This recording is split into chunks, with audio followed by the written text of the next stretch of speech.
Welcome viewers. இன்னைக்கு semi supervised learning அப்படின்னா என்னன்னு பார்க்கலாம். ஸோ இது வந்து ஒரு மெஷின் லேர்னிங் டெக்னிக். இதில் வந்து லேபிள்டு ப்ளஸ் அன்லேபிள்டு டேட்டா ரெண்டுத்தையுமே மாடலை ட்ரெயின் பண்ணுறதுக்காக யூஸ் பண்ணுவோம். இது எப்படி ஒர்க் ஆகுது அப்படின்னு பார்த்தீங்கன்னா, ஃபியூ டேட்டா பாயிண்ட்ஸ்க்கு மட்டும்தான் கரெக்டான லேபிள் இருக்கும். நிறைய டேட்டா பாயிண்ட்ஸுக்கு லேபிள்ஸ் இருக்காது. மாடல் வந்து லேபிள்டு டேட்டாலேருந்து தான் ஃபஸ்ட்டு லேர்ன் பண்ணும். லேர்ன் பண்ணிக்கிட்டு அதோட நாலேஜை வச்சு அன்லேபிள்டு டேட்டாவை அது ப்ரிடிக்ட் பண்ணும். ஓகேங்களா?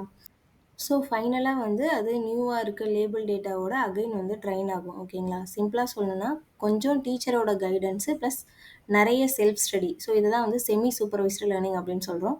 இதுக்கு எக்ஸாம்பிள் பார்த்தீங்கன்னா, இமெயில் ஸ்பாம் டிடெக்ஷன். ஸோ இப்போ கொஞ்சம் இமெயில்ஸ் வந்து ஸ்பாம்ன்னு லேபிள் பண்றாங்க. பட் ரிமைனிங் இமெயில்ஸுக்கு மாடல் வந்து அதுவாவே லேர்ன் பண்ணி லேபிள் பண்ணும். ஓகேங்களா? ஸோ இதுதான் வந்து இதோட ப்ராசஸ். இதோட ரிசல்ட் நமக்கு என்ன கிடைக்கும்னா, செமி சூப்பர்வைஸ்டு லேர்னிங்கோட ரிசல்ட் காஸ்ட்லெஸ்ஸா இருக்கும். லேபிள்டு டேட்டா வந்து லிமிட்டா இருந்தா கூட இது ஒர்க் ஆகும். அன்சூப்பர்வைஸ்டு லேர்னிங்கை விட இதோட அக்யூரசி வந்து பெட்டரா இருக்கும். ஓகேங்களா? இதை ஏன் நம்ம யூஸ் பண்ணுறோம் அப்படின்னு பார்த்தீங்கன்னா, லேபிள்டு டேட்டா வந்து ரொம்ப எக்ஸ்பென்சிவா இருக்கும். ப்ளஸ் டைம் கன்சூமிங்கா இருக்கும். ஆனா அன்லேபிள்டு டேட்டா வந்து ஈஸியா அவைலபிளா இருக்கும். பட் குவான்டிட்டி வந்து அதிகமா இருக்கும். ஓகேங்களா? ஸோ செமி சூப்பர்வைஸ்டு லேர்னிங்ன்றது low labeling cost plus high accuracy result ரெண்டும் சேர்ந்தது தான் செமி சூப்பர்வைஸ்டு லேர்னிங். இதோட ரியல் எக்ஸாம்பிள்ஸ் பார்த்தீங்கன்னா, கூகுள் ஃபோட்டோஸ். அங்க வந்து கொஞ்சம் தான் வந்து லேபிள்டு ஃபேஸஸ் இருக்கும். நெறைய வந்து அன்லேபிள்டு இமேஜஸ் தான் இருக்கும்.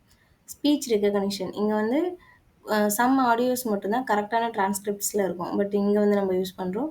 அப்புறம் medical imaging, web content classification. So இங்க வந்து வெப் கன்டென்ட் கிளாசிஃபிகேஷன்ல நெறைய மில்லியன்ஸ் ஆஃப் அன்லேபிள்டு பேஜஸ் தான் இருக்கும். ஸோ இங்கெல்லாம் வந்து நம்ம செமி சூப்பர்வைஸ்டு லேர்னிங் தான் யூஸ் பண்றோம். ஓகேங்களா? ஸோ இந்த வீடியோ உங்களுக்கு பிடிச்சிருந்தா மறக்காம என்னோட சேனலை லைக் பண்ணுங்க. உங்க ஃப்ரெண்ட்ஸுக்கு ஷேர் பண்ணுங்க. Machine learning and deep learning concepts தமிழ்ல நீங்க தெரிஞ்சுக்கணும்னா மறக்காம என்னோட சேனலை சப்ஸ்கிரைப் பண்ணுங்க. நன்றி, வணக்கம்.